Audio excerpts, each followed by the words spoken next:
Hello everyone, welcome to mission BPSC. देखिए हमारा पर्यावरण को का जो हमने बताया थे, पर्यावरण हम 4 क्लास में कंप्लीट करेंगे। तो क्लास 1 कंप्लीट हो चुका है। आज हम करने जा रहे हैं क्लास 2। ठीक है, देखिए यहाँ तक हमने बता दिया था सबसे महंगी धातु फ्रांसीसियम थी। अगला देखिए क्लास 2 में क्या करता है, वैश्विक पर्यावरण मुद्दे। ठीक है, वैश्विक पर्यावरण मुद्दे हैं। तो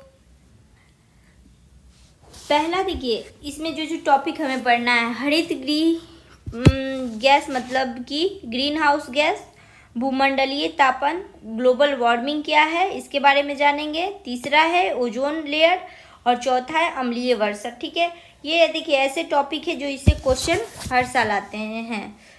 अब देखिए हरित गैस, जो हरित गृह गैस है इसकी संकल्पना जोसेफ फेरियर ने किया था। ठीक है, हरित गृह गैस यानी ग्रीन हाउस गैस जो है उसकी संकल्पना किसने की थी, तो जोसेफ फेरियर ने। सूर्य प्रकाश पृथ्वी पर, देखिए एक प्रकाश का एक बहुत अच्छी क्वालिटी बताया जाता है। ठीक है, जब प्रकाश आती है तो वो शॉर्ट वेव में आती है और जैसे ही किसी चीज़ से टकराती है और उसमें प्रवेश कर गई और रिटर्न होते वक्त ये क्या होती है, लॉन्ग वेव के रूप में जाएगी। शॉर्ट वेव मतलब नहीं कि इनके बीच का वेवलेंथ बहुत कम रहेगा। ठीक है, वेवलेंथ मतलब देखिए ये ऐसे पड़े होंगे तो एक स्ट्रिंग, यानी ये जो स्ट्रिंग होता है उठा हुआ नीचे गर्त, तो ये जो इन दोनों के बीच की दूरी होती है उसको वेवलेंथ कहते हैं। तो ये इसकी छोटे छोटे हैं तो इसको शॉर्ट वेव कहते हैं। और यही फिर क्या होता है ना, ये बड़ा हो जाता है, मतलब कि लौटते वक्त ये बड़े वेव में। तो इस तरह से देखिए क्या होता है ना, इसको भी प्रकृति का बहुत अच्छा गुण माना जाता है, क्योंकि जो ठंडे प्रदेश हैं तो वहाँ पे खेती इसी तरह होती है। अब जैसे चाय का खेती हुआ या किसी पौधा, अब वो इतना ठंडा है कि सूर्य थोड़ी देर के लिए दोपहर में होता है लेकिन उसको थोड़ा ज़्यादा तापमान, तो क्या करते हैं कि कांच का एक घर बना देते हैं। अब सूर्य की रोशनी आ गई, अब जा तो नहीं पाएगी, तो उसी में। और ऐसे भी देखिए कहते हैं कि जैसे कांच वाली खिड़की है, यदि उसे धूप अंदर रूम में आ रही देखते वो रूम गर्म हो जाता है। तो ये ग्रीन हाउस गैस के कारण ही होता है। तो पृथ्वी, तो ऐसे खेती होती है ठंडे प्रदेशों में। तो ये भी क्वेश्चन है इम्पोर्टेंट। देखिए अब इसको पढ़ते हैं। सूर्य प्रकाश पृथ्वी पर लघु तरंग के रूप में आती है, पर पृथ्वी की सतह से टकराने के बाद दीर्घ तरंग बन जाती है।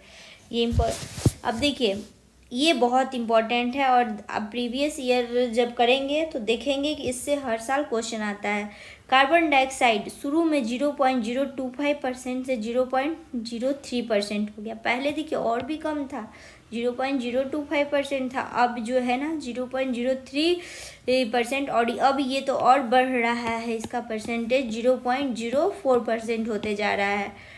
दूसरा गैस कौन है, तो मीथेन गैस।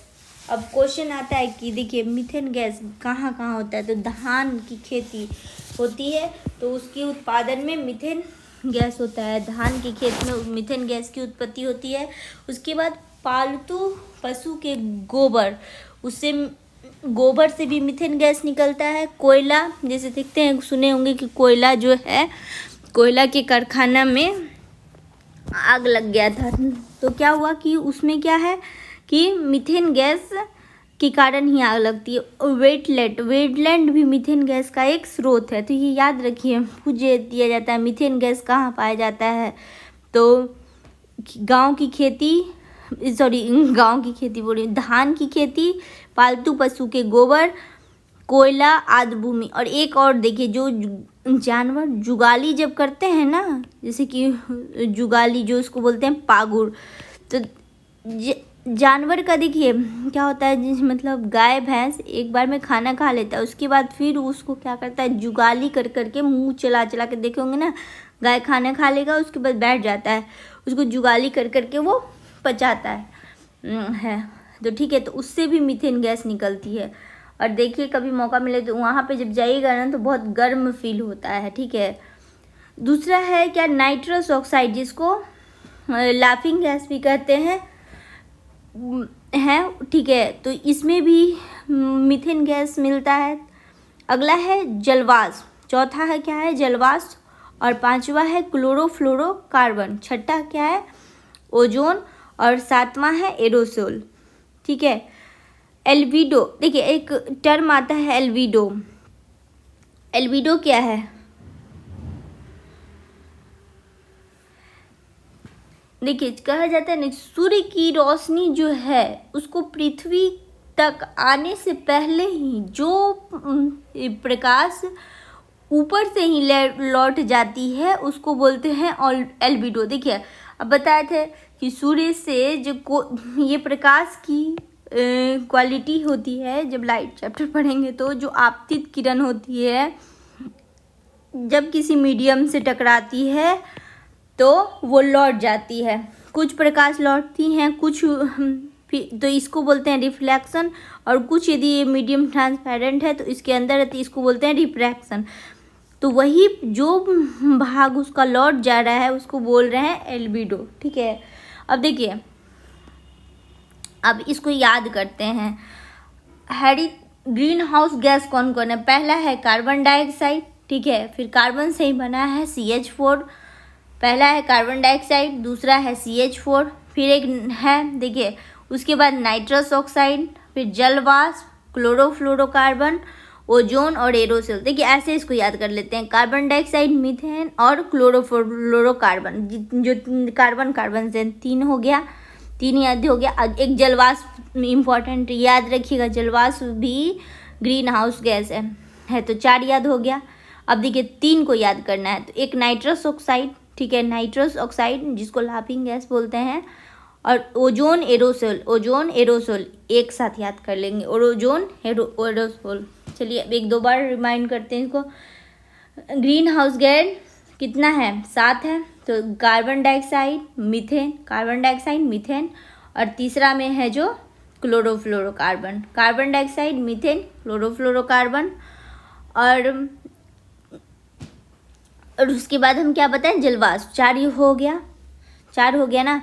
उसके बाद नाइट्रस ऑक्साइड याद कर लीजिए, ओजोन और aerosol, nitrous oxide, ozone aerosol. चलिए देखिए पहला इसमें क्या था कि ग्रीन हाउस गैस, तो इसको हमने कर लिया। दूसरा टॉपिक अब करेंगे भूमंडलीय तापन, पृथ्वी के औसत तापमान में वृद्धि होना, ठीक है, इसको बोलते हैं ग्लोबल वार्मिंग। पृथ्वी के औसत तापमान में वृद्धि होना को हम लोग कहते हैं ग्लोबल वार्मिंग। अब देखिए इसके परिणाम क्या होते हैं? तो हिमानी का पिघलना, सागर तल में उत्थान, स्थल में कमी, मौसमी दशाओं में परिवर्तन। ठीक है, इसका क्या क्या हो सकता है? यदि तापमान बढ़ेगा तो क्या होगा? तो हिमानी जो हिमखंड है, जैसे गंगोत्री, यमुनोत्री, इसकी जो ग्लेशियर है वो क्या होगी? पिघलना शुरू होगी।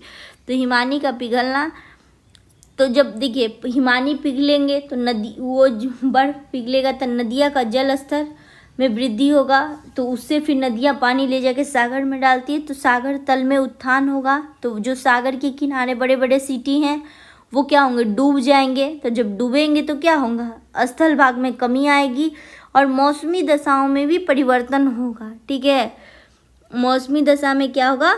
परिवर्तन होगा, मतलब बेमौसम बारिश होगी, जब बारिश का मौसम आएगा तो सूखा होगा। ये हुआ, सेकेंड टॉपिक हमने कंप्लीट कर लिया। अब है ओजोन परत। देखिए ओजोन में क्या है कि विश्व ओजोन दिवस ये कब मनाते हैं? तो 16 सितंबर को मनाते हैं। समताप ओजोन मंडल क्या है ना, देखिए पृथ्वी की वायुमंडल की परतें हैं, नीचे क्षोभ मंडल और यहाँ पे समताप मंडल है। ठीक है, और समताप मंडल के साथ ही ओजोन मंडल जुड़ा होता है। तो ओजोन मंडल में ऑक्सीजन के 3 परमाणु हैं। देखिए O3, ओजोन मतलब O3 यानी कि ऑक्सीजन के 3 परमाणु। 15 से 30 किलोमीटर की ऊंचाई पर इनका घनत्व अधिक होता है। ठीक है, पृथ्वी की जैसे ये सतह है तो 15 से 30 किलोमीटर की ऊंचाई पर इनका घनत्व ज़्यादा होता है। सूर्य के निकलने वाले यूवी किरण का परिवर्तित होना। देखिए ओजोन परत की खासियत क्या होती है ना, कि जैसे कि ये ओजोन परत है, ठीक है, तो ओजोन परत से जब कोई किरण जाएगी तो ये जाएगी, लेकिन ये ओजोन परत क्या करेगा, नहीं सॉरी, ये ऊपर सूर्य है ना, नीचे कैसे बना रही हूँ, सूर्य है ऊपर, ठीक है। तो जब इससे क्या होगा कि सूर्य की प्रकाश आएगी, तो इस देखिए सूर्य के प्रकाश से एक हानिकारक किरण निकलती है, पराबैंगनी किरण, ठीक है। ये जो हानिकारक किरण है, और इससे क्या होता है ना, ये पराबैंगनी किरण यदि पृथ्वी पर पहुंच जाती है, ये पृथ्वी है, तो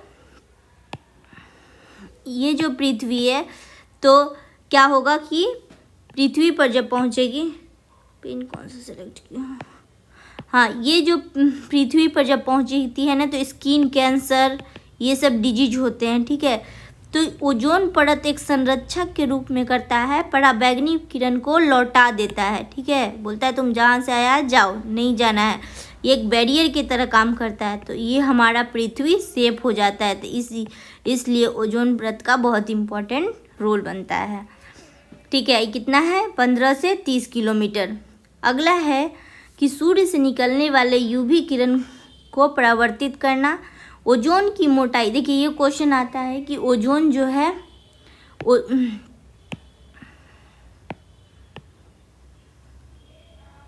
इसको इरेज कर देती हूँ, गंदा हो गया ना। अब देखिए पूछा जाता है ओजोन की परत की जो है उसको किस चीज़ में हम मापते हैं, तो उसको डॉप्सन में मापते हैं, ठीक है। उसको क्या में मापते हैं, डॉप्सन में। एक डॉप्सन इक्वल टू 0.01 mm होता है। एक डॉप्सन में कितना होता है, 0.0 mm होता है। 1905, देखिए अब ये इम्पोर्टेंट रखिएगा, ठीक है, ये क्वेश्चन आता है। 1985 ईस्वी में अंटार्कटिका के ऊपर ओजोन परत में छिद्र हो गया, ठीक है।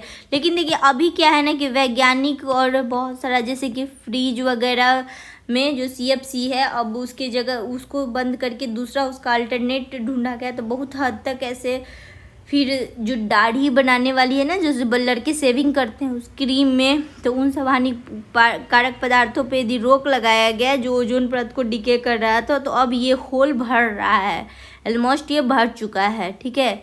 तो ये एक सक्सेस प्रयास था जिसको वैज्ञानिकों ने अचीव कर लिया उनके प्रयास से, फिर सरकार ने भी, हर देश ने प्रयास किया, तो अभी ये भर चुका है। तो 1985 ईस्वी में पता लगा था कि अंटार्कटिका के ऊपर ओजोन परत में छिद्र हो गया है। देखिए अगला क्वेश्चन क्या है कि मतलब इसमें पूछा जाता है chlorofluorocarbon, Nitrox oxide, hydrocarbon ozone ह्रास का कारण होता है, और साथ में क्लोरोफ्लोरोकार्बन इसका देखिए फ्रियोन जो होता है ना, इसका कमर्शियल नेम होता है, ठीक है। तो पूछा जाता है कि ओजोन परत को हानि करने वाले गैस का नाम क्या है, तो पहला है क्लोरोफ्लोरोकार्बन, नाइट्रस ऑक्साइड, और तीसरा है हाइड्रोकार्बन, ठीक है। 1985 ईस्वी में वियना में एक सम्मेलन हुआ था जो ओजोन ह्रास का पहला वैश्विक सम्मेलन था। वियना में क्या होगा, कॉन्फ्रेंस हुआ था जिसमें ओजोन ह्रास का पहला वैश्विक सम्मेलन किया गया था। 1987 ईस्वी में दूसरा मॉन्ट्रियल प्रोटोकॉल हुआ जिसमें CFC यूज को 0 करने का निर्णय लिया गया, और 16 सितंबर को CFC का विकल्प यूज होगा, और अगर महंगा हुआ तो विकसित देश उसका खर्च देगा, ठीक है। तो देखिए और 16 सितंबर को ही ओजोन डे मनाए जाने की घोषणा की। 2019 में विश्व ओजोन दिवस का थीम था 32 वर्ष एवं उपचार, ठीक है। इस वर्ष का थीम आप कमेंट करके बताइए। अगला देखिए अम्लीय वर्षा। अम्लीय वर्षा क्या है, सर्वप्रथम अगला टॉपिक है अम्लीय वर्षा, ये लास्ट टॉपिक है। सर्वप्रथम इस शब्द का प्रयोग 1872 ईस्वी में किसने किया था, रॉबर्ट अंगुस द्वारा किया गया था, ठीक है। इसका प्रयोग कौन किया था, रॉबर्ट अंगुस। जीवाश्म ईंधन के दहन ज्वालामुखी दलदल से क्या होती है, सल्फर डाइऑक्साइड निकलती है। पूछा जाता है कि सल्फर डाइऑक्साइड किससे निकलती है, तो जीवाश्म ईंधन के दहन से, ज्वालामुखी से, ठीक है। और दलदली क्षेत्र में पूछा जाएगा कि कौन सा गैस होता है। देखिए एक तो हम पढ़े हैं वेटलैंड मतलब दलदली क्षेत्र होता है। तो अच्छा देखिए, वेटलैंड से याद आया, अभी जो है ना वेटलैंड कितने हैं यदि आप कमेंट में लिखिए, ठीक है, क्योंकि याद होगा अभी नए वेटलैंड बना है यूपी में, एक गुजरात में, इन सब शामिल हुआ है, तो आपका एक रिवीजन होगा। जीवाश्म ईंधन के दहन से होता है, ठीक है, फिर ज्वालामुखी से, दलदल से सल्फर डाइऑक्साइड की उत्पत्ति होती है।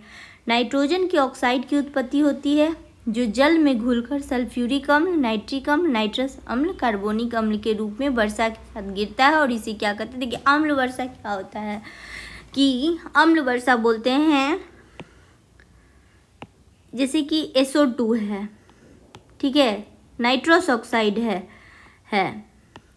तो ये जब फिर ऊपर बारिश हो रहा है और बारिश में H2O है, तो ये क्या होगा ना कि SO2 प्लस H2O मिल के क्या करेगा, सल्फ्यूरिक अम्ल H2SO की, क्योंकि देखिए SO2 बारिश से रिएक्शन कर जाएगा जल से, तो H2SO4 बना देगा, और H2SO4 जो होता है ना, दूसरी चीज़ देखिए H2SO4 ये एक अम्ल है। अब यही यदि जैसे कहा जाता है ताजमहल जो है वो डिके हो रहा है, ठीक है, जो उसकी इमारतें हैं वो डिके, क्योंकि देखिए आसपास कारखाने SO2 निकल रहा है, अब बारिश हो रही है, तो इस जब वाइट संगमरमर पे गिरेगा तो इसका कलर क्या होगा, डिके होगा।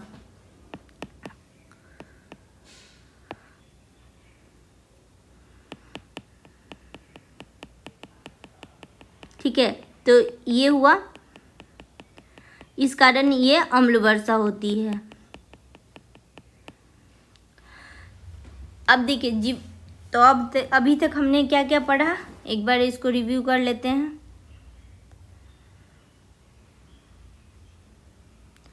इसमें क्या था, वैश्विक पर्यावरणीय मुद्दे में हमें हरित गैस पढ़ना था। हमने पढ़ा कि जोसेफ फेरियर जो है इसका किए थे, ये पृथ्वी का एक होता है कि सूर्य के प्रकाश का एक गुण होता है कि वो आती है लघु तरंगे लेकिन जाती है दीर्घ तरंग के रूप में, ठीक है। उसके बाद हमने बताया था हरित गैस का प्रभाव में कौन कौन से 7 गैस थे, उनका नाम भी याद करवाया था। एल्बिडो के बारे में बताई थी मैं। उसके बाद था कि भूमंडलीय तापन, ठीक है, भूमंडलीय तापन क्या होता है, इसका क्या प्रभाव होता है। और तीसरा टॉपिक था ओजोन परत, तो ओजोन परत भी आप याद रखिएगा, विश्व ओजोन दिवस 16 सितंबर को होता है। डाप्सन क्या है ये पूछा जा रहा है, और ओजोन गैस कौन सा है, कौन कौन सा गैस है जो ओजोन परत को नुकसान कर रही है, कुछ ये सम्मेलन है वो, और अम्लीय वर्षा। अब देखिए फ्रेंड, अब कल हम जो क्लास 3 में जो हम करेंगे तो वो हम करेंगे, नेक्स्ट क्लास होगा, ठीक है। एक्चुअली ये को तो मैं आज ही अपलोड कर दूंगी इस वीडियो को, ये भी कर लेते हैं। अब नेक्स्ट वीडियो में हम क्या करेंगे ना, इस पे बेस्ट हम क्वेश्चन करेंगे, ठीक है। ये क्वेश्चन है, बहुत इंपॉर्टेंट क्वेश्चन है। और 4th क्लास में हमारा क्या होगा, इंडियन इन्वायरमेंट मूवमेंट होगा। तो ये भी, तो इस तरह हमारा इन्वायरमेंट वाला सेक्शन कंप्लीट हो जाएगा आज, ठीक है। थैंक यू फ्रेंड, और यदि अच्छा लगे तो वीडियो को प्लीज़ लाइक कीजिए और सब्सक्राइब करिए। अभी हमारे सब्सक्राइबर कम है, यदि देखिए सब्सक्राइबर बढ़ेंगे तो कुछ टॉपिक रहेगा, तो मैं जैसे लाइव क्यूज करवा सकती हूँ, लाइव टेस्ट करवा सकती हूँ, ठीक है। इसलिए अपने दोस्तों के साथ शेयर कर दीजिए। Thank you friend.